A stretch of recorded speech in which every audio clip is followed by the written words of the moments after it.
All right, what's going on? We back, Goodfellas Sports TV. Make sure you hit that subscribe button, bell icon button, share the videos, and yeah, we back boxing 101 live stream. So hopefully everybody gets to enjoy it. But give me 1 second. So we're gonna talk today about Gary Russell. Give me 1 minute. Make sure we online. We're gonna talk about Gary Russell calling out Adrian Broner, Regis Progress, clapping back at Adrian Broner. So that'll be what we kick off with. Billy Joe Saunders, if he doesn't get Canelo, they talking about him fighting Andrade, Callum Smith, or Eubanks Jr. And we're gonna talk about who beat Kell Brook the best. Who beat Shawn Porter the best? Was it Kell Brook? Was it Keith Thurman? Was it Errol Spence? So let's get into it, man. Also, we're gonna talk about some of these fighters from the zone, and probably gonna be even more people from behind the scenes turning down fights because the money ain't good enough. So that kind of takes us back to the Crawford situation where he said he ain't taking no pay cut. He paid his dues in the sport. So once again, I do appreciate everybody for checking in. Make sure you hit that subscribe button, bell icon button, share the video, man. Let me kind of get situated while I get situated. And don't forget, you can check out our sponsors, The Help Blaze, at thehelpblaze.com. Promo code Goodfellow1Box gets you 18% off their 100% all natural products, lotions, soaps, foot soaks, bath bombs, and much, much more. Check them out, www.thehelpblaze.com. Promo code is Goodfellow1Box, and they take debit card, credit card, PayPal, and a lot of other different forms of pay that is out there. So on the website, promo code description. Don't forget to check out our other sponsors, cell phone buyers, recyclers. They want to buy your cell phones, especially iPhones. You may be half working, fully working, broke, old, beyond repair. Give them a call, 936-225-2198, or you can check them out at Cell Phone Buyers Recyclers on Instagram. Their social media and website links are in the description. So, let's get it in one time for the one time. Make sure when you step up in the building, you share the video. I appreciate everybody who do share the video. It's very, very important, man. So, keep holding us down by sharing the content, and I'm going to keep putting it down by laying the content down. So let's get into it, man. And obviously, we seen today Gary Russell said he wants to fight Adrian the Problem Broner. He said these dudes are scared out here. These guys don't want to fight him, and that he might have to move up to 40-47. Now I think he talking out his ass, not for real. He might have to move up there to be able to get some fights. So but also Adrian Broner said he'll fuck up Regis Progress.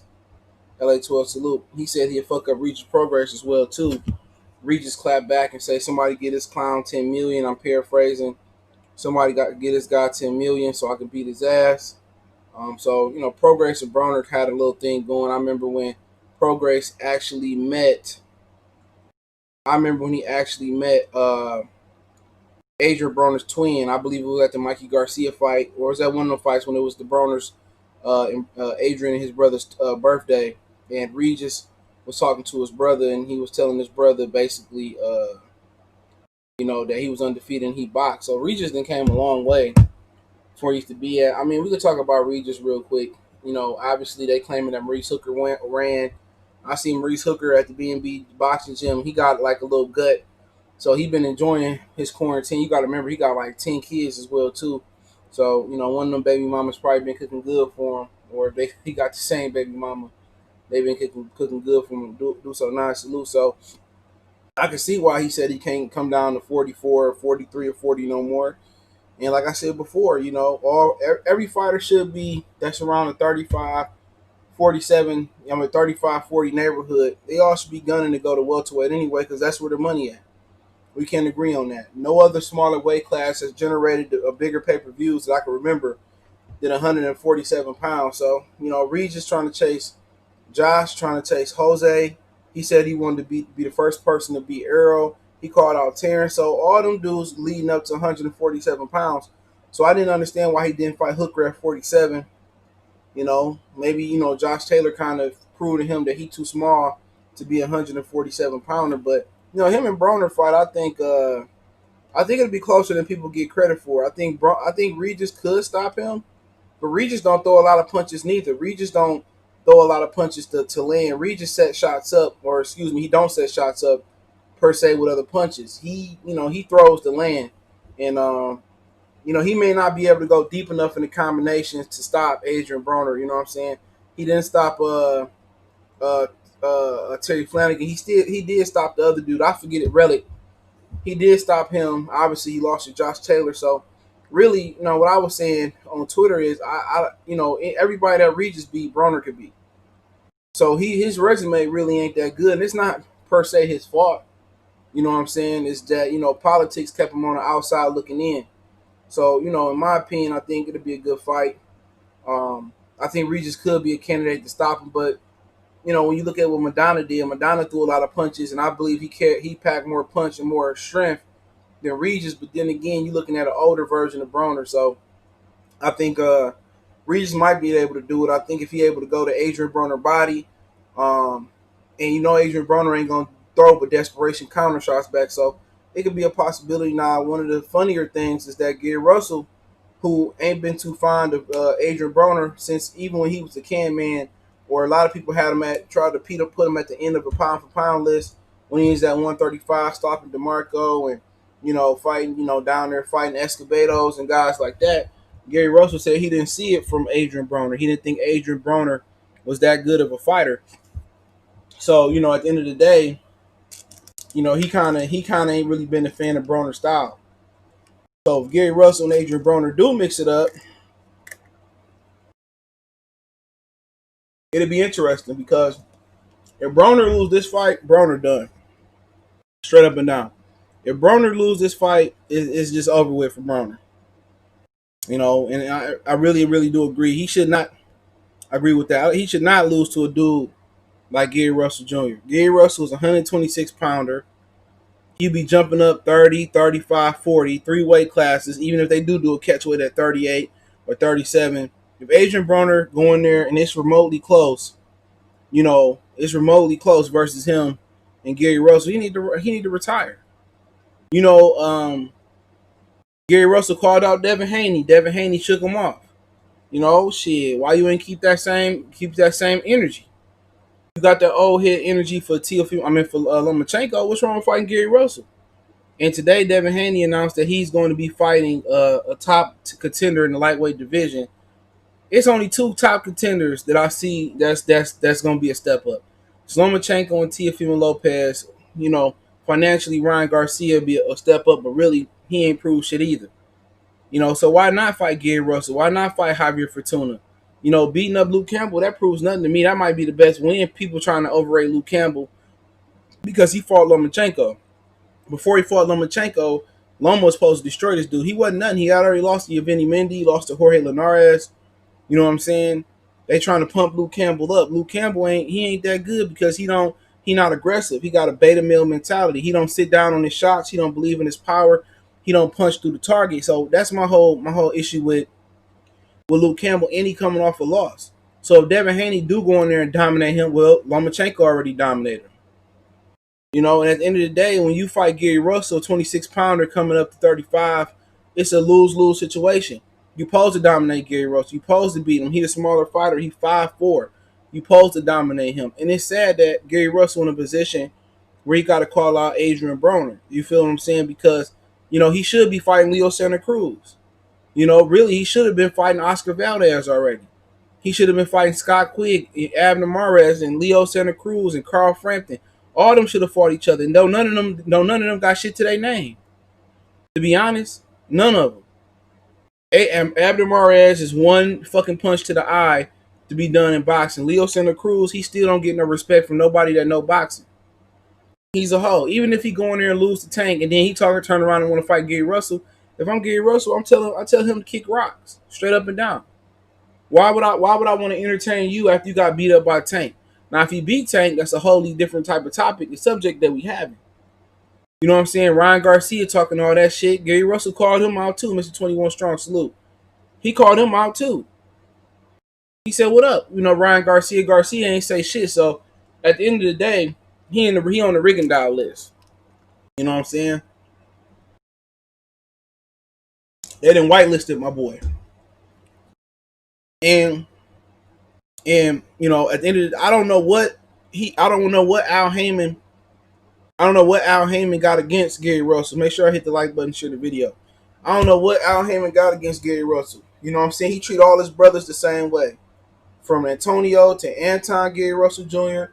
You know, he just treat them all the same way. But Joey Spencer, no offense, I fuck with Joey Spencer. He from the mid.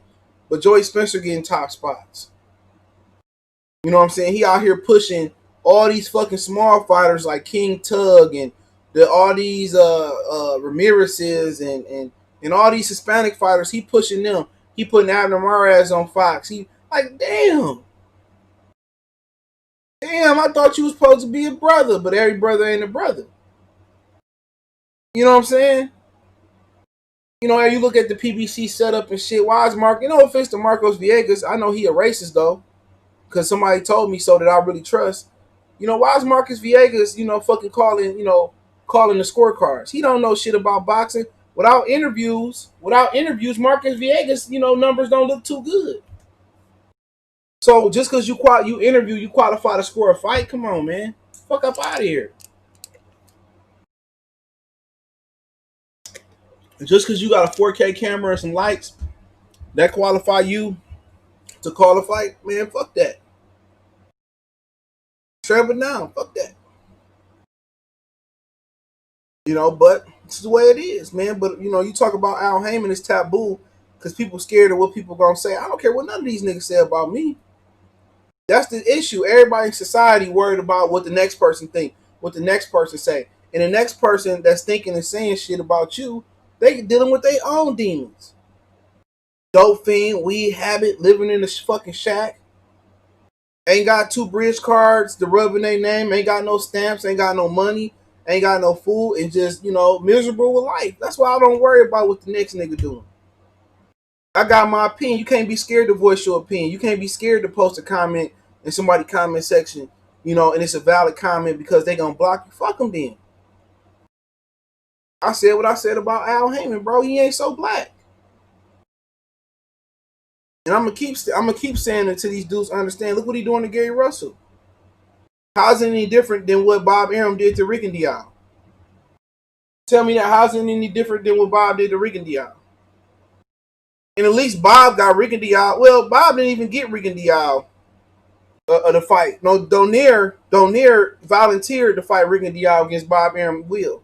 But still, he got Rigondeaux the Nonino Donaire fight. What fighters Al got motherfucking Gary Russell? The same usual punk ass suspects. Abner, Quigg, Valdez, Kiko Martinez finally fought Gary Russell when he had no other choice. Carl Frampton, Leo Santa Cruz, all the same Rigondeaux Duck crew. You know, all of them still then moved up. I mean, Oscar Valdez, bro, it's just no words to explain that dude, man. This dude gave up his title because he didn't want to fight Shakur Stevenson. He gave up his title because he wanted to go lose to another fucking Mexican and move up versus Miguel Burchett. Now, imagine if Crawford dropped his title and, you know, his mandatory was fucking Ugas or his mandatory was Virgil Ortiz or his mandatory was Sean Porter. He dropped his belt and moved up. What will be the backlash towards Terrence Crawford? Keep it real. You know, y'all got to stop letting these Mexicans get a pass. And your favorite line from some of these raccoon-ass YouTubers is, oh, I like Canelo. Oh, Canelo one of my favorite fighters. How Canelo one of your favorite fighters? How? They killed me that, man. Everybody's so scared of the backlash. Scared of somebody going to unsubscribe.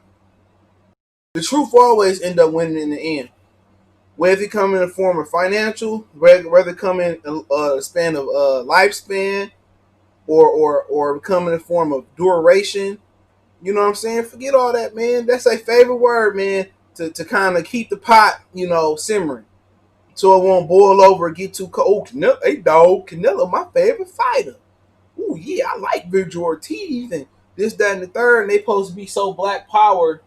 Their platform supposed to be black powered, but they talk more about the fucking other fighters than they talk about guys like Gary Russell. You know what I'm saying? They talk about the other fighters more than they talk about, you know, some of these other dudes like Rashidi Ellis and Travell Mazion who ain't getting no play. There's a lot of talented brothers that's not getting the opportunity out here. You feel what I'm saying? They pushing and they putting all these bullshit ass fighters on these undercard. I don't want to see no fucking small ass King Tud, and I don't want to see Tank fight no more Jose's, Ramirez. I don't want to see him fight no motherfucking Forsakers. I don't want to see that shit no more. I don't want to see that. I want to see these dudes really fight real opposition, bro. I want to see these dudes get down, dog. I want to see Cobra get some shine. I want to see Anton get some shine. I want to see all these dudes get some real ass shine, bro. Al Heyman know he keep like nigga like Luis Nery. Come on, let's keep it real. Not get back on Broner. This motherfucker done failed a drug test a couple times. Why did Al Heyman pick him up? Why? Why you paying Luis Nery all that money? You could be paying Gary Anton Russell to be on the card. He makes sure he take care of the Hispanics. He makes sure he take care of the Hispanics before he take care of the blacks. And that's a fact. Joey Spencer, you know, at the end of the day, he don't even look that good right now. Joey Spencer getting on televised portion cards while Anton Russell fight on the chilling circuit. While Gary Russell barely getting the headliner card. What sense do that make? All because Leo fucking Santa Cruz don't want to fight nobody. Come on, man. I thought he's supposed to be a brother first. Come on, man. That's what you got to ask yourself. I thought he's supposed to be a brother first. You know, every brother ain't a brother. He said, duck, Miss 21, Shawn said, ducking Mr. Russell. He said, yo, see, the 118, 120 was where the smoke at. Facts. Bob didn't want that fight to happen between Donaire and Rickendall. I agree. Like I said before, man, Dario, salute. Man, keep it 100. But Broner itching to get back in the ring. Motherfuckers don't realize he ain't won in 3 years. His last win was a split or majority decision over Adrian Granados. They should stop Broner from fighting, but you can't. When you got the overhead that Broner got, bro, with all them damn kids and all them bad investments and lawsuits he dealing with, he can't stop fighting. His rap career ain't gonna fucking pick up. You ain't no fucking rapper. You know what I'm saying? That's what him and Tank want to be so bad. And it's funny, the ball players want to be the rappers, the entertainers, and the actors. And the actors, entertainers, and rappers and musicians want to be the athletes. Everybody just can't respect their grind, respect where they at. You know, at the end of the day, Broner want to be the brick man. He want to be a rapper. He want to be a hood motherfucker. He just wanted to use boxing to really elevate him to that level where he can get his name out there. And it's beyond me how the hell he boxed so long and how the hell he continued to get out there and take punishment, and boxing ain't his number one priority because he got, man, when you got to do shit for money, you're going to stay up all night and grind and do what you got to do to put food on the table for your kids and your family. But Adrian Broner and Gervonta Tank Davis don't like boxing. They want to be entertainers. They want to roll with Chris Brown. They want to be, instead of, you know, building their career up and focusing on their career, right now, Broner should, you know, focus on his career. He should be ready to cash out at 30 years old. Straight up and down, he should be able to cash out at right now. With every 29, 30, he should be ready to get done. But now we sitting here, you know, talking about Gary Russell, Regis progress. Come on, man. That's what I don't understand with Adrian. But he gotta fight. Adrian gonna be one of them niggas fighting until he's 40 years old. And the sad thing about Adrian Broner is he don't even know how to let his hands go no more. He's so traumatized. Madonna just beat the shit out of him where he's scared to let his hands go. Madonna went upside his head. If he loses to Gary Russell, man, don't ever mention that nigga in this chat again. Straight up and down. Don't ever mention Adrian Broner in this chat again. If he loses to Gary Russell, I ain't trying to hear nothing from the dude. You feel me? Well, I mean, at the end of the day, Gary Russell jump all the way, man, be to 38, 40, they fight at 35. It's no excuse to be even sitting here talking about this situation. This nigga got to jump up multiple weight classes because Leo Santa Cruz don't want to fight. Not another black fighter, not a cash cow at PBC, and that's the problem I got with PBC. The one thing about Bob, you gonna do that shit or you ain't gonna eat. Bob said, I cooked this peanut butter stew. Either you gonna eat it or you gonna starve. Al Heyman give preferential treatment to everybody, bro. To the nigga that's making the dollar opening up the card. Oh, you don't want to fight this dude? Oh no. Zach, you ain't got to. Courtney, salute. He get two niggas, man. Come on, niggas shouldn't even have no option, bro. Either you fighting Gary Russell or you ain't making no money. It should be simple as that. He should be willing to feed them Mexican fighters to the brothers and make them fight, bro. He protect everybody, Al Heyman. Everybody, dog. If you don't want to do it, he ain't gonna make you do it. He ain't gonna make you do it. Show should salute. He ain't gonna make you do it, bro. You know, you shouldn't like Leo Santa Cruz don't even consistently make over $1 million, dog. So why not make the fight? He signed Rigondeaux and didn't deliver not one fucking fight for Rigondeaux yet. This motherfucker fighting Seja and you know they couldn't secure the what's the other Ray Vargas fight? They couldn't secure that fight. They couldn't secure nothing for the dude. This shit just don't make no sense, bro. For real, bro. Adrian Broner's still fighting. He can't even defend himself. It's been 3 years since he got a victory. 3 years. You telling me he didn't make $10 million fighting Manny Pacquiao? That's you telling me he didn't make $10 million fighting Manny Pacquiao? And he's talking about Al Heyman holding on my check. What you mean Al Heyman holding your money?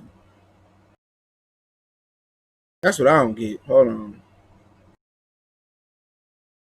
Al Heyman holding your check. It's crazy, man. He said what make Broner think he can go get $10 million because he done did everything they asked him to do and some. So I don't know why he protected Leo. He not even good. Exactly, bro. Gary Russell got an opportunity to be way more popular than Leo Santa Cruz. That's what just don't make me no sense, bro. This nigga protecting Leo like Leo is what? You know, but he said like what check like Devo. Like that's all I gotta say about Cuz, man. Shit is crazy, man. But Broner should beat Gary. And Regis should beat Broner. I'm not sure he can stop him, but you know, that is what it is. I ain't gonna cook too long on Broner, man. That nigga need to retire. They need to give him a job as the Premier Boxing Champions marketing guy.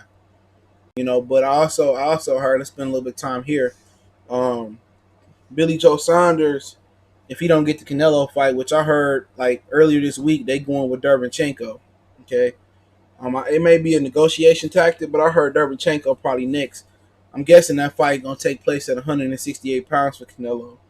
So I guess, you know, they trying to get Billy Joe Saunders to take a cut. Obviously, they saying that no contract was ever signed for Cinco de Mayo this year for him to fight Billy Joe. So the zone seemed like they be hurting for some money. We heard from what's her name, Serrano. She turned down a fight with Katie Taylor, which I kind of talk about that towards the end. So I think they offered Billy Joe a little bit under $8 million to fight Canelo. To keep in mind, Danny Jacobs got 15 to fight Canelo Alvarez. They offered Jamal Charlo 15 to fight Canelo Alvarez. He wanted 20. Kovalev, he got what I say, 10 or $11 million to fight him. So Billy Joe Saunders, he only fought once in America. He fought twice in North America. He fought Dave Lemieux in Canada, and he fought that on a YouTube fight late last year. Okay, to be honest, I can care less about him fighting Canelo Alvarez. You know, so the options for him are Callum, Chris Eubanks Jr. He already fought him, so why is he even in the fucking race? And Demetrius Andrade. Now, the issue that I got with him fighting Andrade is that that's just not going to be a good fight. All right, it's going to be sore on the eyes. You know, Andrade is sloppy. Billy Joe Saunders is sloppy. that's gonna look like Willie Monroe versus Billy Joe Saunders, probably with a different result. You know what I'm saying? So, stylistically wise, that's not a good fight. I mean, Callum Smith and Billy Joe, I mean, that might be an okay fight. Callum Smith seemed like not to be able to make the weight no more, so I'm not sure. But if we talk Billy Joe Saunders and Demetrius Andrade, that's a real ugly fight right there. Andrade, a loopy, sloppy ass nigga. Billy Joe Saunders, a loopy, sloppy ass Brit. I would favor Andrade to win because Billy Joe Saunders ain't look good since he got popped. You know what I'm saying? His last good fight was when he fought David Lemieux in Canada, and he hasn't looked good since then. So, my whole thing about that fight is that ain't a fight that nobody want to see. Straight up and down, like y'all act like y'all say y'all want to see it, even if it happened at 68 or 60. But as far as how it play out, I don't think it's gonna be nice on the eyes. I honestly don't. Um, it's gonna be a big ass 10 or 12 round sloppy affair. That ain't a good fight. Straight up and down. Andrade, a southpaw too. I think Willie Monroe is a southpaw. This got all the ingredients to be a nasty ass Thanksgiving feast. So, that's just my whole opinion on that. But I would prefer Billy Joe probably fight Callum Smith. That might make a little bit more sense for him. Uh, it might be a better fight, but Callum Smith ain't shit neither. That's my whole thing about this division. They babysitting Caleb Plant. They babysitting David Benavidez. Ain't nobody out there good. Before Canelo get a belt, they should be trying to consolidate these belts and make these unification bouts. Canelo got the weak ass regular WBA belt. For people who don't know, Callum Smith is already David Benavidez is mandatory because he had the diamond belt. He was supposed to fight Anthony Darrell, and it didn't happen because Darrell chose not to fight. Darrell tried to move the fight from California to Flint, and then Callum was like, "Nah." And then Darrell, didn't want to go into the World Series of Boxing, so he pulled out all that shit, and they awarded his first fight a diamond belt. So he is the mandatory. It's just at some point, it's when the WBC want to enforce it. So at some point, if Callum Smith stay at 168 pounds long enough, he will be ordered to fight, David Benavidez, which at the end of the day, ain't none of these motherfuckers at 68 that good because they not proven. Billy Joe Saunders is the weakest link. That's just point blank, period. Callum Smith, and I think Callum Smith might be the second weakest link. And then it's between, whoever the next best between Plant and David Benavidez. Plant and David Benavidez can fight 2 or 3 times before it's all done, but Benavidez don't want to make the fight. So, I mean, it ain't been too many been too many super fights at 68. So, I mean, that is what it is on that point, but I don't really think Andrade is I don't think Andrade and Billy Joe is what y'all niggas really want to see. Real talk. I don't want to see that shit, man. He said, Thario say, Canelo need to retire. He don't fight nobody anyway. And when he fight people, he drain them, bro. He tried to drain Danny Jacobs. He drained Kovalev. You know what I'm saying? All people. And he tried to fight Jamal Charlo, though. I don't know what the stipulations was. But they said PBC said the offer was 15 million. I don't know what the stipulations was. And Charlo wanted 20 million, okay? So, at a way, you kind of get angry at that because you probably believe that he ain't made 15 million in his career, but you can't get mad at the situation because he's selling his soul. You're not gonna beat Canelo Alvarez, so you want to get as much money as you can fighting Canelo Alvarez. So, like I said before, you probably gonna see Jamal Charlo jump up and fight David Benavidez, and like I said before, it's another fighter jumping up, and none of us asked to see. We got Mikey jumping up, Khan jumping up, Kell jumping up. You know what I'm saying? Now we had Rigondeaux jumping up. Now Gary might jump up. Motherfuckers got to jump up and wait because they can't get good fights. That don't make no sense, dog. These promoters should be ashamed of themselves, man. Just my humble opinion on that one. But let's carry on. All right, there's a question that came up around the way. Who beat Kell Brook the best? Was it Keith Thurman? I mean, obviously, Golovkin, you can count Golovkin if you want to. I mean, what we talking about as far as the welterweights? Did Keith Thurman beat him the best? Oh, beat Shawn Porter, excuse me. My bad. Did Keith Thurman beat Shawn Porter the best? Did Errol beat Shawn Porter the best? And there was another guy. Shit. Keith. Errol a little bit tired, and and Kell Brook. Excuse me, I keep thinking Kell Brook is the victim here. In my opinion, I say that Kell Brook actually beat Shawn Porter the best. You know what I'm saying? I think he had, because remember him and Keith Thurman fight. A lot of people said that could have went either way, and even the Errol Spence fight, I think felt some people thought that could have went either way. You know, looking at it in this, back at the Kell Brook fight, I think Kell Brook had the easiest time. I think he took the less punishment. I think he had the better game plan. I think Keith Thurman tried to slug it out. Renardo salute. I think Keith Thurman tried to slug it out with him too much instead of using the straight punches. Keith Thurman just allergic to using the straight punches. That's why he fucked his hand up so much. You know what I'm saying? The way he hit the bag with those hooks and overhand lefts and rights, the way Keith Thurman punch is not healthy for his body. Instead of just you fighting a southpaw. Let me cook on him for a minute. You fighting a southpaw versus Manny Pacquiao. Even the basic average boxing fan know this. If you're an orthodox fighter fighting a southpaw, your money shot is a straight right hand. He didn't use a straight right hand until like the 7th, 8th round. He trying to throw these left hooks and right hooks versus Manny Pacquiao. That's why Floyd would have ate his ass up. Keith Thurman telegraphed and wound up every hook that he throw. You know what I'm saying? And then he just refused. He just refused to legitimately use a fucking straight punch. He could have easily beat Shawn Porter with movement and straight punches. That's all Kell Brook did. Kell Brook beat him with a 1-2, an occasional uppercut, an occasional left hook, just timing Shawn Porter. That's all Keith Thurman had to do. Is just keep that jab and Shawn Porter's face and just keep turning them and dropping that straight right hand. That's it. He want to go out there and go hook for hook with Shawn Porter. That just made absolutely no sense. You the better boxer. You got the better footwork. Why would you sit there and slug it out with Shawn Porter? And he wondering why his shoulders and elbows and his nose falling off like Mr. Potato Head. You know what I'm saying? He wondering why that shit happened. Use your straight punch. He made that fight harder than he had to be. Now, Errol Spence, the narrative is that Errol Spence fought Shawn Porter fight. He couldn't keep Shawn Porter at the end of his shots. That was the problem. He couldn't keep that jab in Shawn Porter's face. Shawn Porter was able to slip his jab. To be honest, Errol Spence don't have the hand speed that Kell Brook had versus Shawn Porter, and he didn't have the skills to really keep the jab on Shawn Porter. Now, when Shawn Porter fell to the ropes, he was able to keep the jab, and he was able to hit Shawn Porter when he got him on the ropes. But his footwork wasn't good enough to keep Shawn Porter from turning him and shifting off the ropes. He just wasn't schooled enough.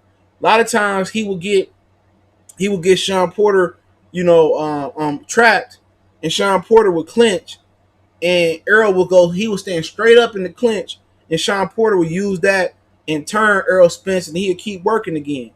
You know what I'm saying? That was the issue there. Shawn Porter was able to turn him like a turnstile. Errol didn't really know how to fight him and how to keep him on the ropes and he didn't know how to trap him. And then when you can't trap somebody on the ropes, you know what I'm saying? Then you can't land your jab. He really struggled, with Shawn Porter's speed and his shiftiness and his niftiness.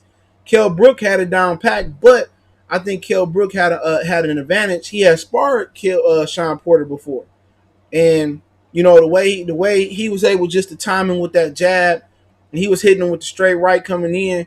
I don't think too many people touched Shawn Porter that cleanly for an entire fight, and we all had malice towards Kell Brook. You know what I'm saying? Because Kell Brook kept pulling out of fights. After Devin Alexander won that belt from AndradeBilly, he was supposed to fight kind of after that. He was supposed to fight Kell Brook. Kell Brook pulled out a couple times. I think Devin might have pulled out, but I think Kell Brook pulled out a couple times, and that's how Shawn Porter got the belt. They fought at the Barclays Centers. All right, that's how Shawn Porter got that fucking belt. He wasn't even a mandatory, and he got the opportunity. He beat Devin Alexander. Then him and Kell Brook was supposed to fight, and then when him and Kell Brook was supposed to fight, okay, Kell Brook got injured again. Kell Brook pulled out again. Shawn Porter pulled out with an injury, and eventually they did fight. And at that point, Kell Brook was vilified as a ducker, as a guy who didn't want to fight nobody, and a lot of people had their minds made up that Shawn Porter was gonna beat him. And when they got in there at the StubHub Center, actually, I was trying to find ways to give Shawn rounds in my head, just looking at the fight. But by the time they hit around the 7th or 8th round, it really wasn't competitive, bro. It wasn't even competitive, to be honest. Shawn Porter was in the fight, but Shawn Porter really never landed nothing of substance. It's kind of like running your head through a wall, hoping that you gonna be able to run your head through a brick wall. That's insanity, doing the same thing over and over again, getting the same results. And that's what it was. And at the end of the day, you can say what you want to say. Kenny Porter didn't make no adjustments. Shawn Porter didn't try to. He tried to use a couple angles. He tried to come in with head movement. Wherever he landed his head at, if the one didn't get him, the two got him. And then there were situations where the one and the two caught him, and then he walked into an uppercut, and then he walked into a left hook, and then people say, well, I heard Kenny say, well, he held the whole fight. He held the whole. Well, shit, man, don't allow him to hold. That's it. Don't allow him to hold the fighter. It's ways not to be hold. Shawn Porter just got a problem with smothering his work. That's the problem with Shawn Porter. He smother. That's why he lacks power. That's why he lacks leverage to get power. You know what I'm saying? And that's the problem. And I really never liked his jab, but his ugly jab is effective in certain situations. But he didn't bring his jab to the StubHub Center that night. Instead of trying to jab his way on in, he was just trying to. He just kept getting madder and madder when Kell Brook kept punching his ass. Kell Brook didn't do shit sexy. He didn't try to get dressed up for a birthday party. Kell Brook came as he is. He came to the church like Jesus say, come to worship as you is. He followed Dominic Ingle's game plan to the T. And out of all the fighters there, he executed his game plan better. If we're not talking about Golovkin. Even in Golovkin, even though he stopped Kell Brook, Golovkin still took more punishment than all these motherfuckers versus Kell Brook. Maybe you could say Errol took a little bit more punishment because he went the duration or almost with the duration. But Golovkin's face was lumped up. You know what I'm saying? Golovkin's face was real lumped up. His shit was red. Kell Brook was tagging him. D-Ray, salute. Markeith, salute. So, at the end of the day, when I look at that type of situation, I got to give it to Kell Brook. And people say, what does Kell Brook do? He beat Shawn Porter. And to be honest, that wasn't no splitting on majority decision. You know what I'm saying? And if you look at that fight, now I was kind of watching that fight today. I was watching the highlights. Kell Brook was so fast. He was quick in that fight. He ain't got that same hand speed. He ain't got that same hand speed no more. That hand speed that Kell Brook had, he ain't had that no more. I don't know if it was moving up to 60 and coming back down, but that Kell Brook that Shawn Porter fought, that ain't the same Kell Brook that Terrence Crawford may fight. It ain't the same Kell Brook Errol Spence fought at all. That dude got some fast. He had some quick hands, man. So, like I said, they was kung fu fighting. His hands was fast as like it ain't like Shawn Porter was slow. Kell Brook shit was getting off. Kell Brook had that same hand speed. He could make the weight. He might be a problem if he never went up and fought Golovkin. He would have fucked because he's supposed to fight Jesse Vargas and they was crying over money. So Top Rank said, they wanted a certain amount of money for Jesse to come over there. And Eddie Hearn didn't want to pay him. So I don't know who brilliant idea was for Kell Brook to move up to 60. Had he not moved up to 60, he would have beat, and they would have just paid Jesse Vargas, and he would have took less. He would have beat Jesse Vargas. He would have been IBF WBO champion, bro. Unified champion. He would have been unified champion, bro. Real talk. And he would have got a shot at Manny Pacquiao. So that money he made versus Golovkin, had he just took a loss versus Jesse Vargas, which I'm about to talk about the money in boxing, had he just took that loss versus Jesse Vargas, he would have came, Manny Pacquiao would have came and fought him, bro. He would have made like 10, 15 million fucking with Manny Pacquiao. And you know what? He might have beat Manny Pacquiao. You know what I'm saying? His confidence would have been high. His hands was fast. He was punching pretty good. Maybe he wouldn't have beat him, but he would have made a good payday. And he would have went down as a unified champion. People said, what about Errol Spence? And he could have dropped the belt and fought Manny Pacquiao and said, fuck Errol Spence. But but Kell Brook is probably one of the greatest welterweight what if stories. And it ain't like he got into a car accident. Everything that came to him was just bad management and bad promoting. I'm not gonna tell my fighter because I can't pay Jesse Vargas that we gonna go up to 160 and fight. It's a unification class versus a really opponent that wasn't dangerous to Kell Brook. You know, even though Jesse Vargas did defeat Saddam Ali, that was an anomaly. He just got Saddam Ali on the right night. Kell Brook would have went in there and beat Jesse Vargas. He could have dropped the IBF belt, gave it to Errol Spence, fought Pacquiao, made the bag, and then he would have been in a better position. He would have beat Pacquiao, then we talking about a whole different situation. But in my opinion, he still beat Kell Brook the best. His jab was better than the rest of the guys to beat Kell Brook, not named Triple G. I mean, that beat Shawn Porter. His jab was the best. His game plan was the best. His execution of his game plan was the best. Not saying that he the best fighter. I mean, we seen shit happen. We seen Iran Barkley beat Tommy Hearns. But before that, Tommy Hearns beat Roberto Duran. And after all of that, Duran beat Iran Barkley. So boxing happened that way. You can't really say, oh, because he beat him, he better than him. No, man. If this is the one of the truest sayings about boxing. This is the truest saying about boxing. Is that styles make fights. Styles make fights. And that's not act like Kell Brook wasn't giving Crawford, I mean giving Errol Spence some work. He was working Errol Spence pretty good.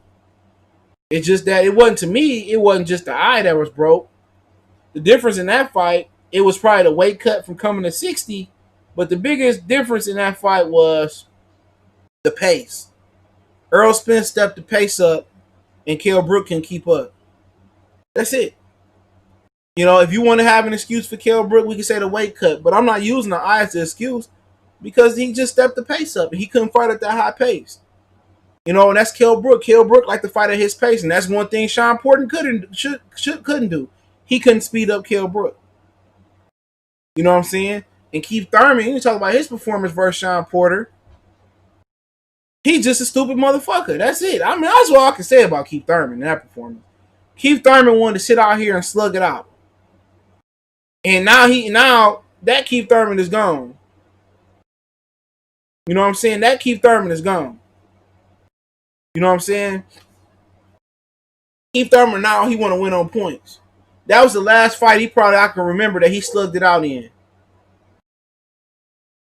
You know, he slugged it out instead of using his jab, use his movement. All he had to do was follow Kell Brook game plan. This ain't arithmetic or this ain't trigonometry pre-calculus in college where you got to go to the dean's office and you got to face suspension for cheating. You know, you can follow somebody else's game plan. It's okay if you still Kell Brook game plan. Because what people don't know, or some people may or may not know, the reason why that Shawn Porter did so good versus Devin Alexander, the reason why he did so good in that fight is because he asked Timothy Bradley and Joel Diaz how to beat Devin Alexander. Hold on, man. My dog barking. I don't even know what the fuck he barking at. Hold on.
My bad.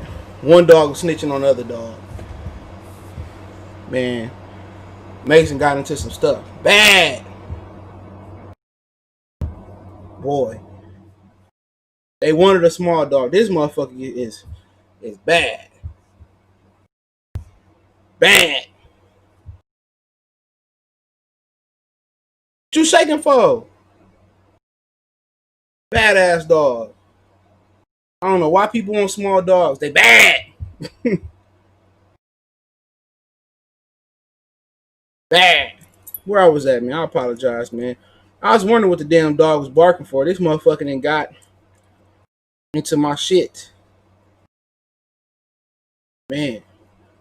Training a small dog is harder than training a big dog. Trust me. These little motherfuckers don't listen. But let's start back up. Talk about Keith Thurman. Alright. Keith Thurman fought a dumb game plan. But what people don't know about Shawn Porter, when he fought Devin Alexander, him and Kenny asked Timothy Bradley and Joel Diaz the angles and how to beat Devin Alexander. Now, they fought Devin Alexander for 140 pound supremacy. That went down in Pontiac Silverdome.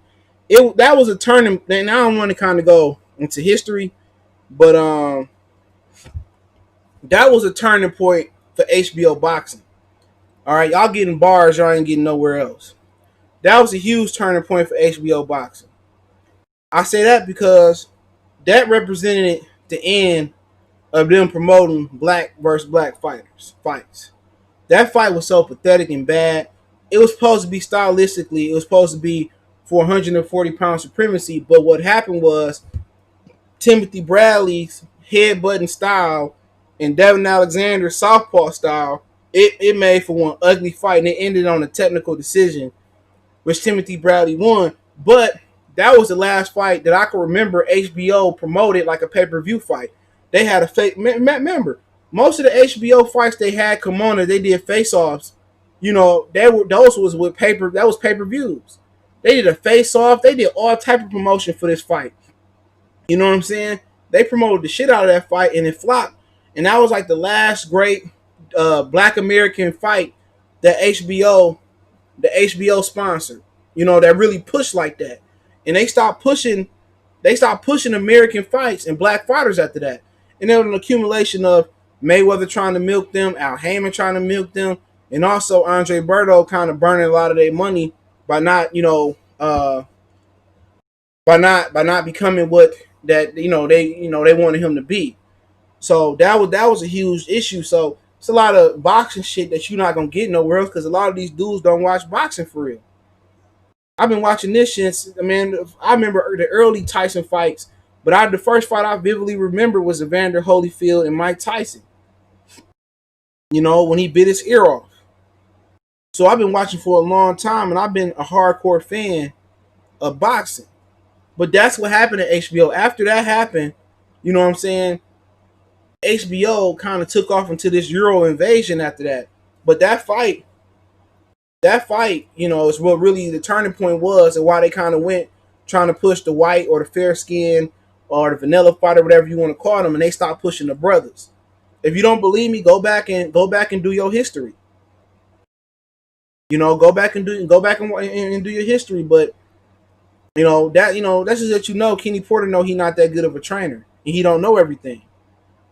You know what I'm saying? So Kell Brook, Keith Thurman, his performances versus Shawn Porter versus Kell Brook, Kell Brook showed him how to beat him. Keith Thurman just refused to throw straight shots. And he got a good straight right hand. He got a good jab. You know what I'm saying? But he all power. Him and Peter Quillen just love to be hook masters. They love to shoot those hooks. And he had a game plan right there. All he had to do was watch what Kell Brook did. But it goes to the old saying, what these dudes say now, oh, I don't watch film no more. I just go on field. Bullshit, you should watch film of your opponent. Every opponent has tendencies. Don't give me that shit where every fight is different. I just adapt to my opponent. All that Floyd Mayweather shit. Hell no. Fighters have tendencies. Why you think basketball players watch tape? You know what I'm saying? Why they got scout film in football? You know what I'm saying? If the tackle leaning a little bit too hard forward, it's gonna be a run. You know what I'm saying? If he in a 3-point stance, probably gonna be a run. If he in a 2-point stance, he probably gonna go for a pass block. Oh, this receiver, you know, he favoring this way, he gonna do an in breaking route. You know what I'm saying? When James Harden, dribble to his right, he gonna come back left and finish with the left. It's no different in boxing. How you think Joe Frazier beat Muhammad Ali? How you think Muhammad? How you think him and Eddie beat motherfucking Muhammad Ali? How? Because they watched. They noticed when Muhammad Ali threw a jab, he dropped his backhand, and that's why Joe Frazier was dropping his ass and hurting his ass with that left hook. He picked up on the tendency. That's been boxing for years. Don't get caught. Oh, Mayweather don't watch film. Bullshit. If he don't watch film, his uncles and his father do. Don't get caught up in the hype. Don't get caught up in the hype. So you should always watch film. And what's so important, you watch film yourself too. Because if Muhammad Ali studied himself and Angelo studied him, they would have noticed he had that tendency.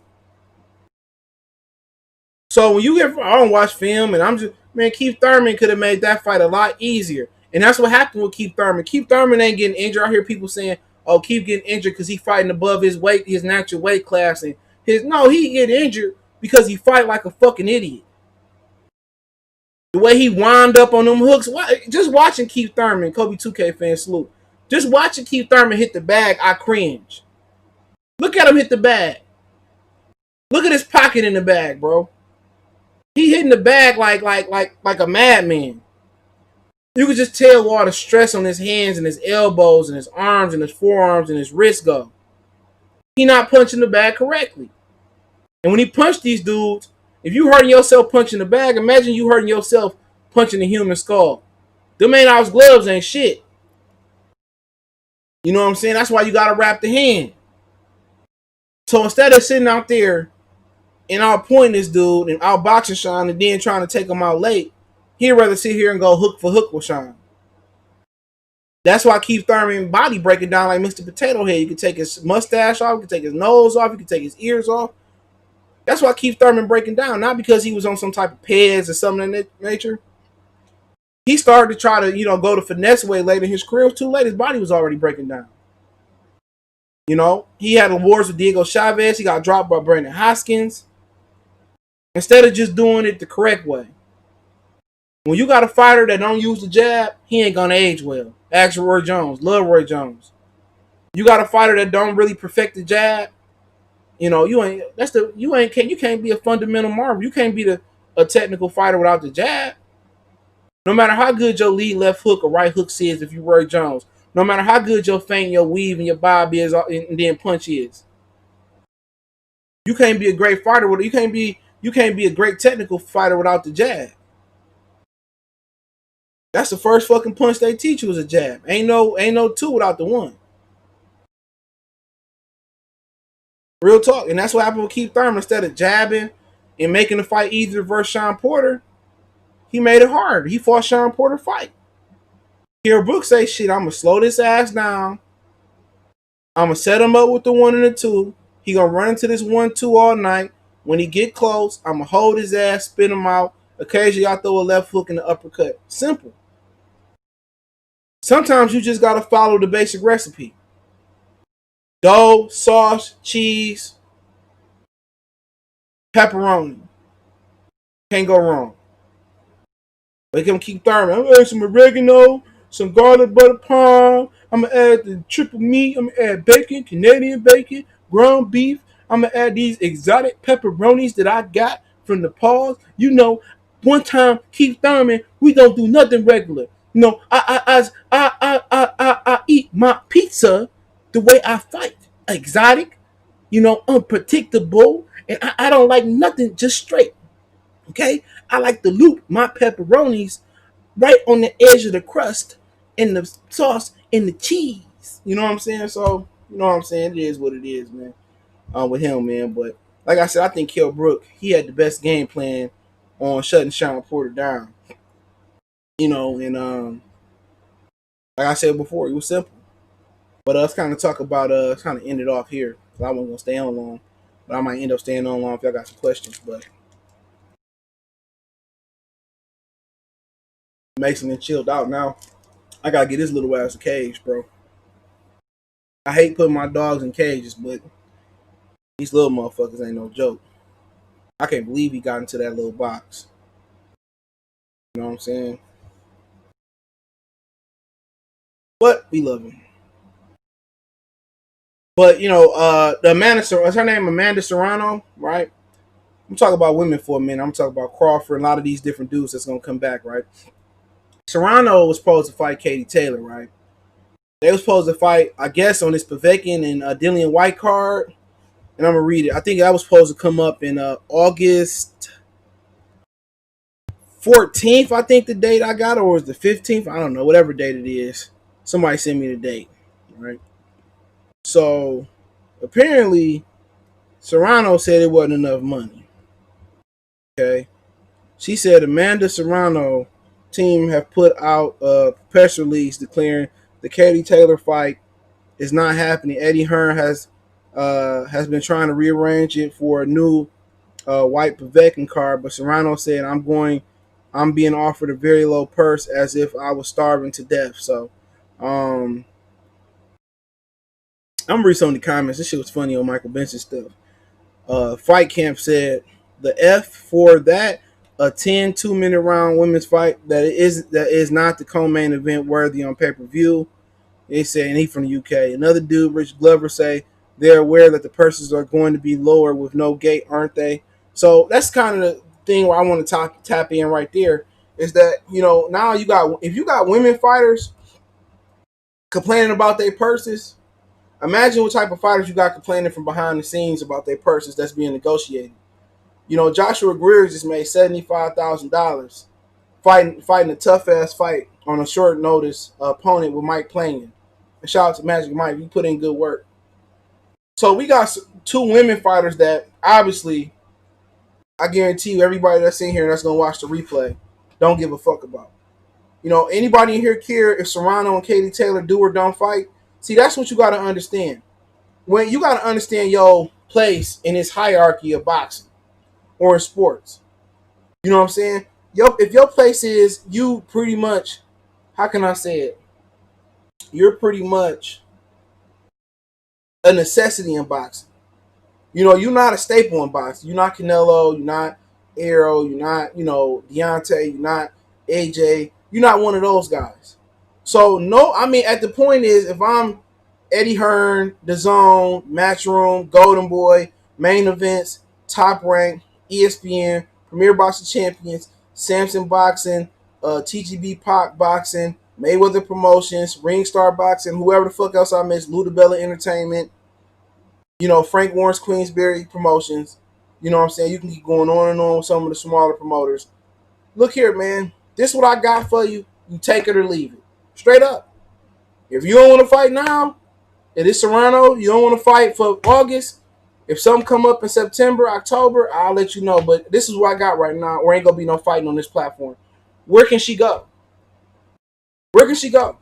Really, Showtime ain't got no money. They barely want to play Clarissa Shields and they barely got fight cards. They only good really for Clarissa Shield fights and in showbox cards. You gonna run over the Top Rank? Shit, man. Their highest fight card the other night. I don't know what Gabriel Flores made, but the Joshua Greer fight, he only made $75,000. You know how many people on that thing when that card made less than 50,000? 30, 10, 5,000, $3,000. Like, where else Serrano gonna go? You gonna go back to the Piggly Wiggly bagging up groceries, my nigga? So she don't have an option. You know what I'm saying? Either you gonna take it or you gonna leave it. I'm telling fighters like, all right, this is what I got for you. If you want to leave it on the table, I'll see you in 2021. Straight up and down. That's what you're gonna tell them. You know what I'm saying? So, it's funny that it's not as I'm starving. Well, shit, you better hope that stimulus come in. Shout out to Psycho Sid, salute. You better hope that Jamil Hill salute. You better hope that stimulus drop. Because you sitting here turning down money, shit, it is what it is. See you in 2021. That's what I'm telling them. Before we come in here complaining about purses, Ryan Garcia, hey, since your endorsements pay you some more, pay you so much money, hey, see you in 2021. And when you come back, I got Tank waiting on you. I come back, I got Lopez and Lomachenko waiting on you. All these fighters that's complaining about money, shit, they lucky I ain't in the position. See you in 2021. Some of these female fighters gonna be start selling coochie out here. You're gonna be able to fuck one of your favorite female fighters in a minute. If you want to mess with any of them, you're gonna be able to pop, lock, and drop it quick. They gonna be out here on the strip, or you gonna see them. The not so looking good ones, they ain't gonna be able to model. They gonna be at Kroger's back in grocery. Publix, Costco's, Best Buy selling TV screens. You feel me? You gonna start seeing these jokers starting YouTube channels for extra source of income. On God now. So you know you got lower level you got Z-listers in boxing turning down money. Oh, this ain't enough. Oh, I'm starving. Oh, you think you starving now? If you think you lonely now, wait until tonight. She gonna be eating on oodles and noodles, baby. She better have a husband that's getting it. You gonna start seeing these fighters marrying some of these ugly ass billionaires and multi-millionaires and multi-hundred millionaires. Real talk. They gonna be out there city girl, period. I busted open for a pack of Newports, period. So she Heather Hardy say she wasn't doing so good. You know, so hey, you gotta take what you can get. And it's a perfect time to drop the money in boxing. And somebody had asked on Twitter, is the promoters' money dropping out of boxing? Anybody asking that? Shit, I can give a fuck less. All these niggas been getting overpaid since PBC got on the scene. Since Al Heyman was getting Berto paid record money, it seemed like, on HBO. And people getting on Crawford saying, you know what? If I ain't taking no pay cut, Crawford said straight up, he said, I used to fight in Iowa and Barnes with manure on the floor. I ain't taking no pay cut. And if they trying to cut my money, I'll come back when he said I'll come back when it get back to normal. So at the end of the day, for a guy that can't afford no inactivity, for a guy that can't afford to be out the ring, for a guy that's racing to get the best fights, he said what he said. He said in the beginning, I struggled. He said, I've been through that phase. He said, I can fight without no fans, without no problem. I said, I did that before. He said, I ain't taking no pay cut. So you got people that believe that. So the fighters that's getting money and that's saving money and that's doing right for their money, like Danny Garcia, he ain't got to fight.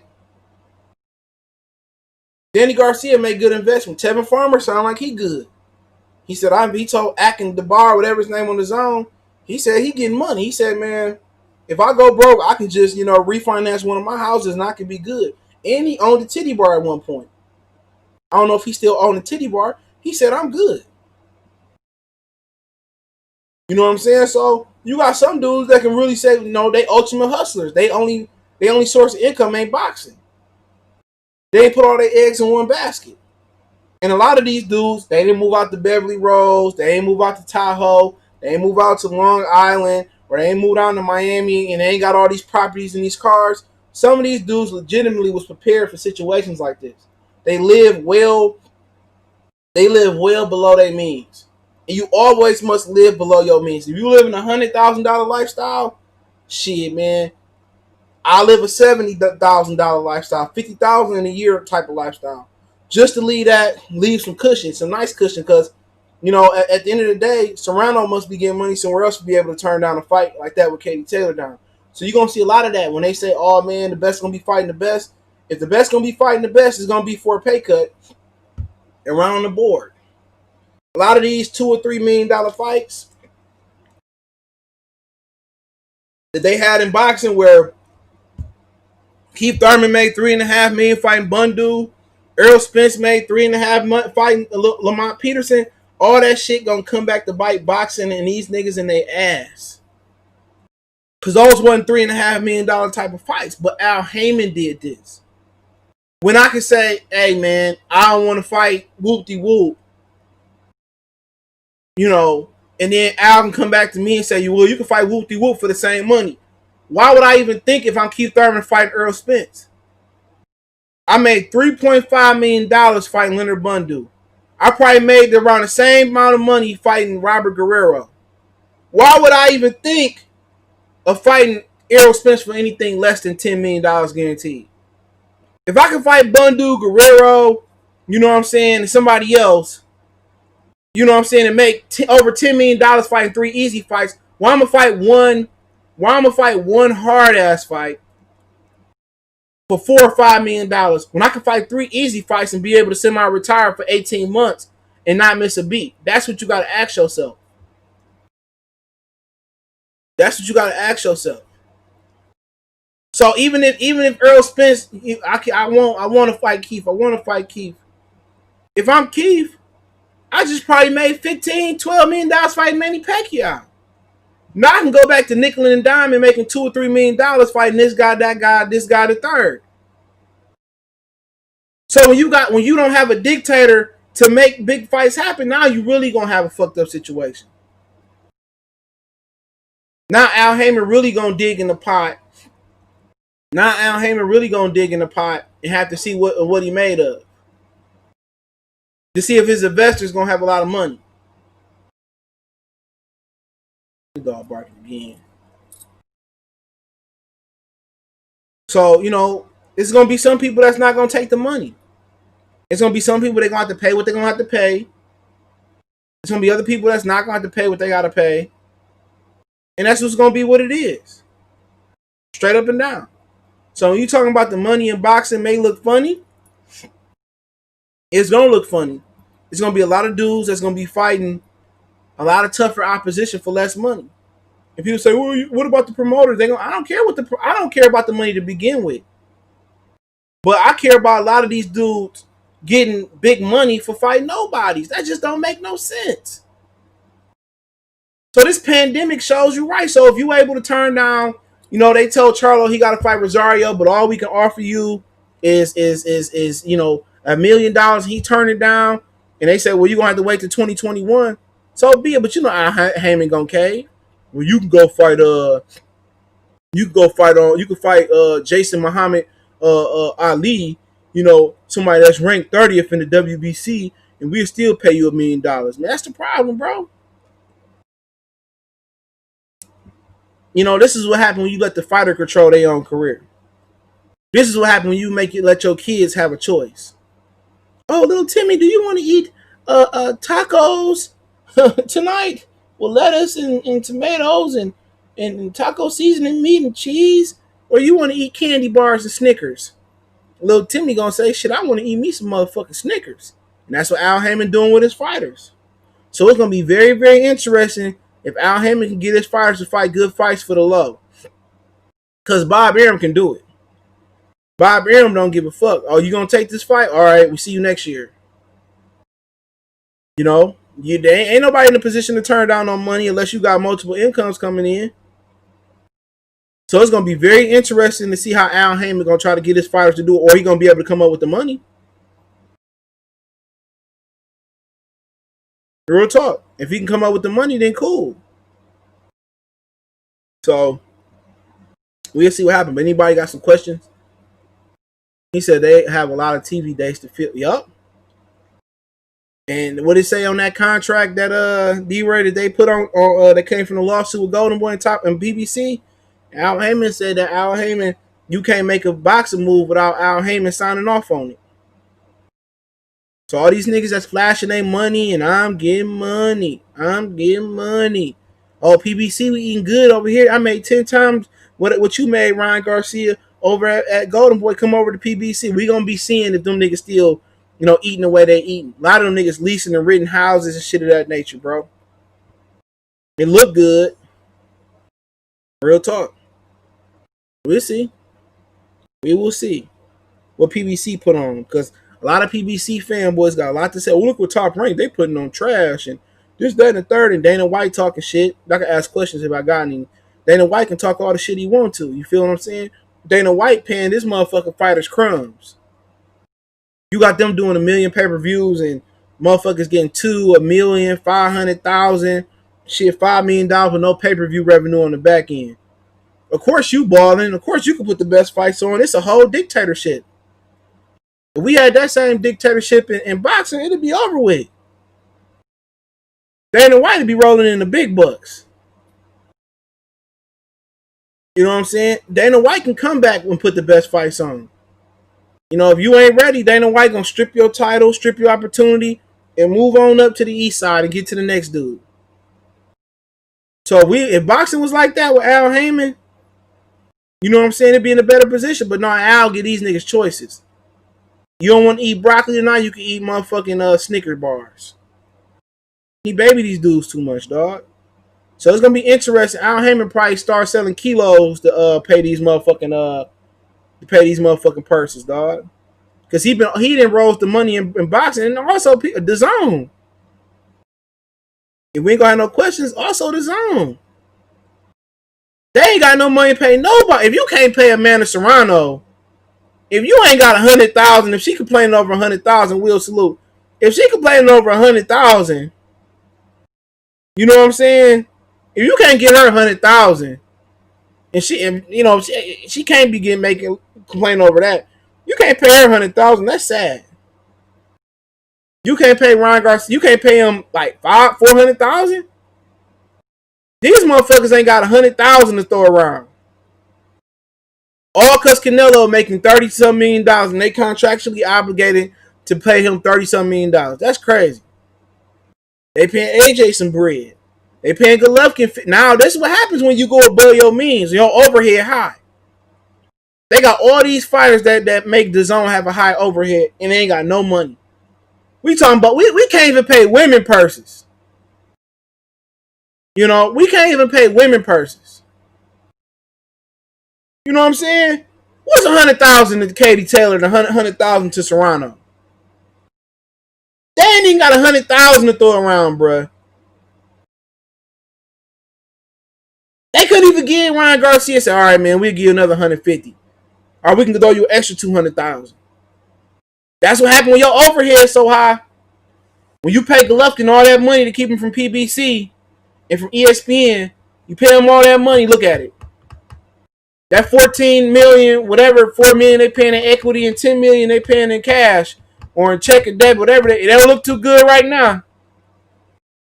Canelo will not generate $30-35 million on the pay-per-view market. Not fighting Kovalev, not fighting Danny Jacobs.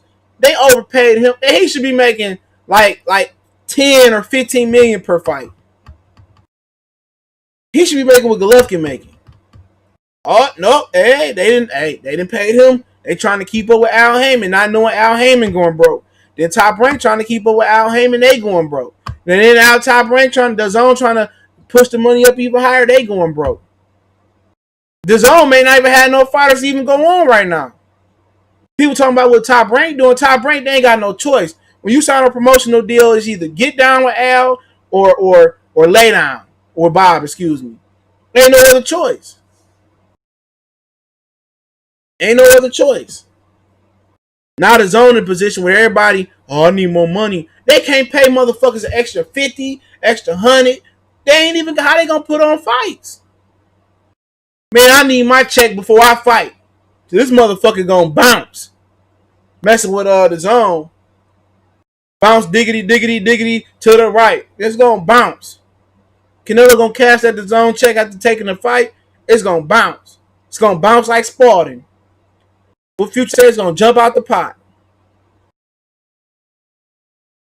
You know, Psycho C said Al been babysitting Leo and Danny for a long damn time. Yup. Now the zone fighters want their money. Like, oh no, we ain't taking no pay cut. Oh, they said pay cut. I didn't think they was talking about me. Look at Ryan Garcia. Who they talking about? You. Golovkin gonna fight Camille Zamata. What type of return that's gonna get for the zone? And people still letting the zone take the money out their fucking account. Man, I'm telling you. What PBC coming back with? Delorme and Jamal James? That's baby step. They probably not gonna make a combined $2 million or $1 million together. That ain't no high profile fight. What are these big fights they talking about? You know what I'm saying? Anything they put on big, it's going on pay-per-view. It's going on pay-per-view. Showtime might be putting on the best fights now. They got all that money saved up from the whole year. They ain't put on shit in a long time. Sound like that money on the back end. Oh yeah. Showtime ain't put on no. They gotta have some money saved up. They gotta have time slots on CBS. Showtime. It's their time to shine. It's Showtime. In my Swiss Beast voice. It's Showtime. It's their time to shine. Showtime. Bling bling. Every time you come around my city, bling bling. Biggie ring worth about 50, bling bling. It's Showtime. Time to shine. Ain't really no golf coming on. The first golfer got tested for COVID today. He test positive.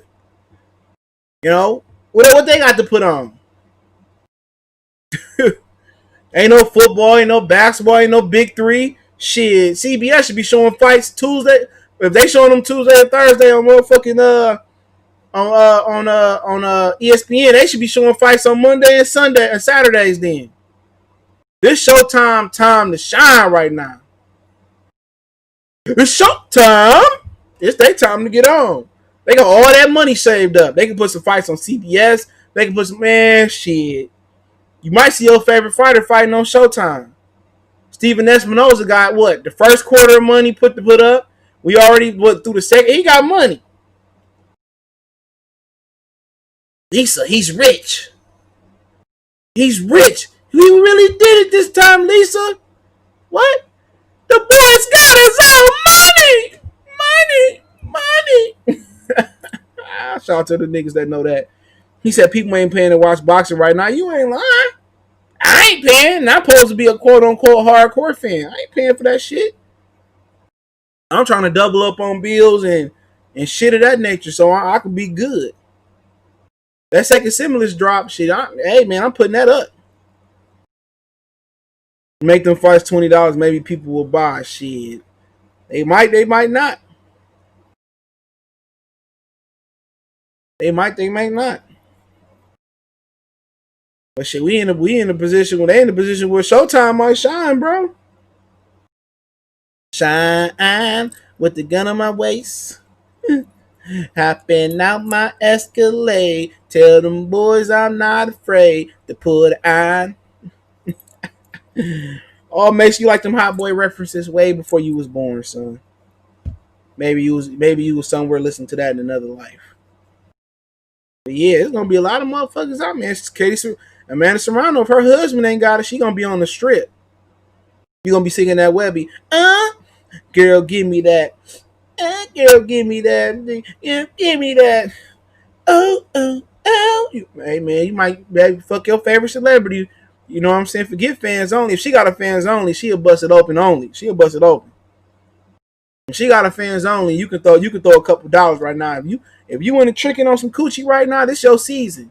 This your season. Trick on pussy for no reason. Boy, you don't want to try to bite me. You're trying to bite me. Is Nevada a fight for the title? I don't know. I ain't watched the Gabriel Flores fight the other night. I don't know what I was doing. But I ain't one watching it. Oh man, I started watching that Wu-Tang series on Hulu. Man, that shit good as hell. I think the fight. I don't know if the title on the line, but he fighting tomorrow. Jordan taking everybody's stimulus check. He gonna drop the new J's that day, man. And niggas ignorant enough to buy them motherfuckers, man. That's the last thing I'm looking forward to. Some Jordans. I'm in survival mode. You should be buying, non-perishable products. This ain't the end of this shit neither, man. Doubling up on your bill because they still gonna evict people and they still adding on to your credit. You know what I'm saying? Ain't nobody talking about buying, man. That's motherfuckers that sitting out there buying Jordans gonna be the same niggas getting evicted. Same motherfuckers living in their mama house, bro. That's the last thing I'm thinking about. I ain't even considered going to no mall. And if I do consider going to the mall, it's to get my motherfucking neck massage. Cause I need that. But that's it. I'm stacking up on groceries. Still I ain't think about no video. I don't care about no Madden. I'm making sure everything held down, man. That's grown man shit. I ain't trying to splurge on no necessities. That's it. You know, because the kids he fighting good. Oh, he is. That's good. Oh, he fighting. Is he fighting? His opponent didn't change a couple times. I'm gonna look it up. Man, you gonna stop licking me, dog?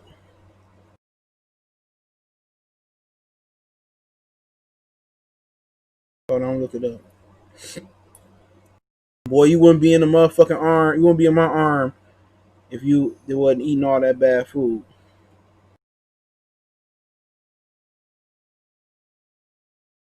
I mean, going through that damn drawer.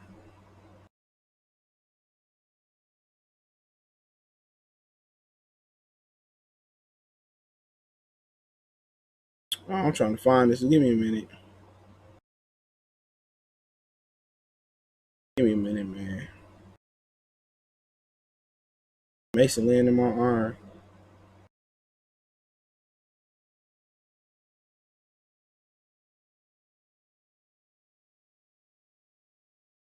We are the GOT. That Wu-Tang shit good as hell, though. That whole shit, it's better than that whack ass shit y'all watch named Power. Power terrible. I don't even know niggas watch that shit. Snitch bitch ass show. No, I don't think it's for the title. No, the dude he fighting ain't that good no more. He 13-13, Uriel Lopez. So I don't think it's for no title. He said, "You late on the Wu Tang series, but are the abbots of boxing stuff hands down? But you are appreciated." Yeah, I've been late. Man, my mom actually told me it was good, so I checked it out. That show good as hell though.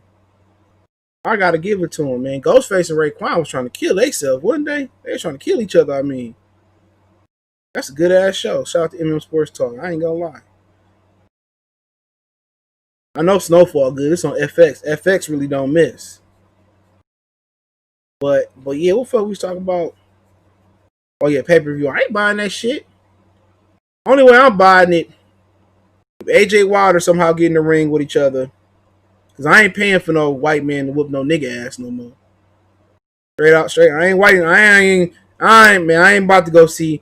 I was gonna go to Wilder Fury 3. If they do a lot of fans, I might go check it out. But I ain't trying to go see no brother get beat down no more. Only reason I was able to sit through that fight like that because I was drinking. That's the first time I had drunk, in almost a year. But Tyson, man, my man was mad. We sitting at the table with Dave and Buster's. We was at the bar and we got a table finally. He said, "Man, fuck this, I'm out." And niggas just stormed up out of Dave and Buster's. I'm sitting there blowed as hell. I'm like, damn, he mad as hell. I'm like, damn. I said, damn. He's like, "You ain't mad?" I'm like, "Man, I'm feeling good. I'm on my like fourth drink." Shit. Real talk. I'm on my fourth drink. Shit. And I'm looking at that nigga like, "Annie, is you okay?" But I don't want to pay see no white man beat no brother ass no more. Not like that. I ain't trying to see him get beat down. Real talk. But Lopez and Lomachenko, man, I think about that one. I probably gonna stream it though. I think about that one. He said Fury put on Detroit, man. Man, fuck that. I ain't trying to see. I know Sugar Hill too because I interviewed him. But I ain't trying to see no nigga get his ass beat straight up and down. He beat Wilder ass like, man. He beat Wilder ass like a motherfucker. Boy, what you out here doing celebrating Juneteenth?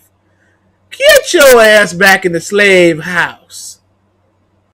To this day, I ain't getting back in there. Fury went out there, got his Django whip. Oh, to this day. Shit, that motherfucker drug Wilder back to the plantation and wore his ass out. Wore his ass out. Yeah, I watched the show. I'm debating if I'm gonna continue to watch that shit without my boy in it. Easy, easy. A miracle, modern creation. Easy, ill. That was my nigga Brandon, man. Brandon from the show. I don't know if I'm watching without Brandon though. They got a marathon company. That's a good ass show though, man. They got rid of the mama and Brandon. I don't know, bro. I said she kind of preoccupied with some real nigga dick. You said what? She got a real nigga dick in her mouth, nigga. Oh, the first episode up? Oh, okay. I said I wasn't gonna watch. I'm gonna watch it though. Me and Mason gonna watch it because he being bad, bro. He gonna have to sit in Miles' room until I get back.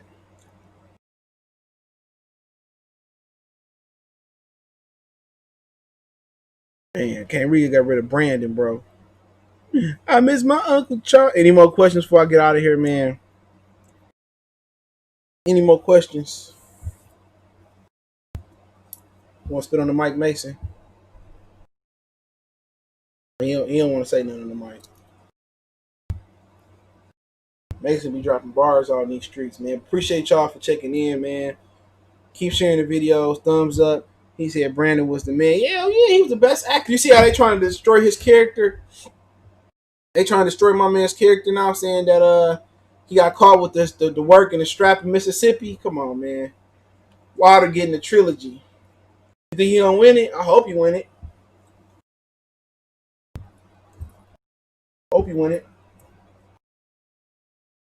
He win the trilogy, man. That's gonna be one of the greatest comebacks in boxing history. I'm gonna be talking cash shit. That's gonna be one of the greatest. That's gonna be better than Muhammad Ali coming back, fighting the United States Army, just because of the social media era, bro. The way hey man, it wasn't even the white people or the others that hated Wilder. The brothers really smashed. The brothers really came down hard on Wilder, man. Floyd saying, "Oh, he a piece of trash." You know what I'm saying? Oh man, Antonio Tarver. I don't know how they just was waiting for this nigga to fail. And that's just part of the problem in America, bro. That's the problem in America. You know, black people. We talk about black on black crime, but shit. What about the support? Now nobody support the brothers. No, they couldn't wait to Wilder lose. They just couldn't understand how he got that far because they couldn't get that far.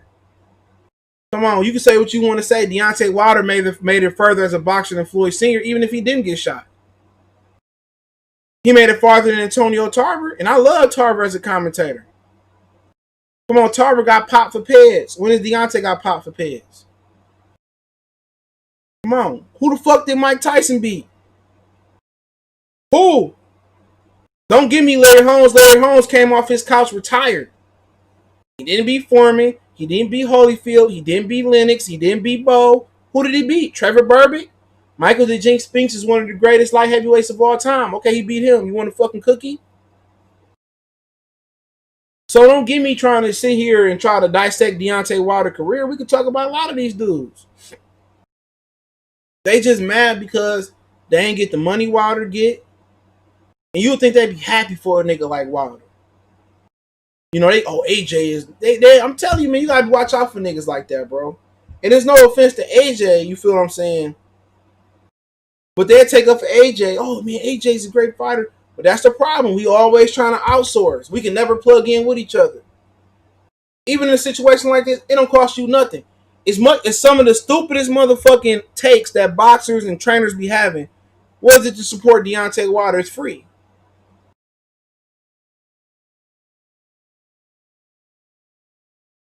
It's free. And all these brothers jumping on Michael Moore, this, that. All you niggas failed. Michael Moore, you got beat down by almost an AARP member. One of the great light heavyweights.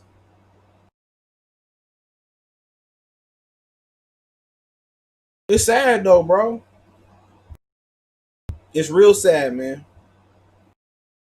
Although we can be angry, we supposed to support and uplift. Hey man, you know what, man? Wilder, you know, he had a lot of heart in there. You know, I would like to show him some things in the gym. Simple as that. No words of encouragement, just kicking him while he down. AJ get knocked down. Oh, here come Clarissa Shields trying to split the blood off. That's why I don't respect a lot of black people, dog. I'm sorry, dog. That's why I don't respect a lot of niggas, dog. I just be seeing shit a lot different. Now that life then kind of, you get older and you go through some things, life then slow down. It's kind of like playing in the basketball, playing in the league.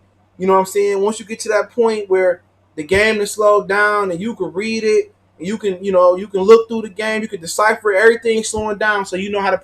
The way I'm slowing down, man, I'll be talking to Town. He just called me when I went live and shit. I'm gonna call him after I get out the shower. And he be kind of talking to me and shit like, man, We can't give up. We can't give up. Man, every time I look out, it's just ignorance, bro. It's just pure ignorance with niggas, dog. You know what I'm saying? I cut off I got 2 friends I talk to. And we don't talk too often, but that's it. Cause I just be seeing how fake and shady niggas is, bro. You know what I'm saying? The motherfuckers say, oh, you weird or you don't fit in. This, that. I mean, I'll be a weird ass nigga. You know what I'm saying? Because a lot of these dudes ain't playing fair. A lot of these women ain't playing. Definitely ain't playing fair. A lot of these dudes ain't playing fair. You can't trust none of these niggas, bro. Real talk. These motherfuckers, you bring them over to their house, give them a meal, let them sleep on your couch so they get on your feet, turn around and rob you. Not to be seeing the fake shit that be going on. You can even tell when your kids or some people you affiliated with, their kids hanging around the wrong crowd. You know it. But you say something, oh, you being negative, or you need a positive approach, or let her figure it out. And figuring it out can end up being 6 feet deep. When you young, you think you invincible. You think it's a lot of young dudes out here that think they invincible. All it takes is one slip. And what Jesus said, you off to them Buck Roger years. You going to the pen. Get a public offender. Now they pass this they got this program in Michigan where they give you a motherfucking public defender before you get arrested. So, it's supposed to, kind of save you from telling on yourself and not understanding your laws. Yeah, I'm kind of skeptical of Jamie, but Jamie built up enough clout with me. He built up enough clout. I believe in Jamie. Jamie a great actor. So I think Jamie gonna do the best he can. But like I said before, man, when you see something, it's just niggas don't be playing fair, dog. Like here before, man, I love my brothers and I love my sisters, but before you fuck my life up, nigga, I'm not gonna fuck with you. I be telling Tom, like, man, it just don't look good out here, man. Let me know there. I'ma stretch you before you stretch me, straight up and down. These niggas just, ain't playing fair, man. But let me get out of here, man. You wanna say something on the mic, Macino? Macino, I drop bars on you niggas.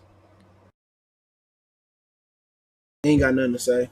After tearing up my shit. His mama gonna beat his ass. Hey, appreciate y'all. Michael Jai White killed the first movie. Yeah, Michael Jai White a beast. He's doing some interviews on Vlad TV and shit. But I appreciate y'all. Share the video. Subscribe to the channel. Check out our sponsors, Cell Phone Buyers, Recyclers. The information in the description. Check out our sponsor, The Help Blaze. They stuff in the description. Use the promo code Goodfellow Unboxing. Get 18% off the 100% all natural products. Don't forget me on Facebook, Instagram, Twitter. If you want to make a donation to the channel, Cash App, PayPal in the description. Best way to donate is share the video. Appreciate the love, support. We gone. Drop bars on them. Drop bars on them. Hey.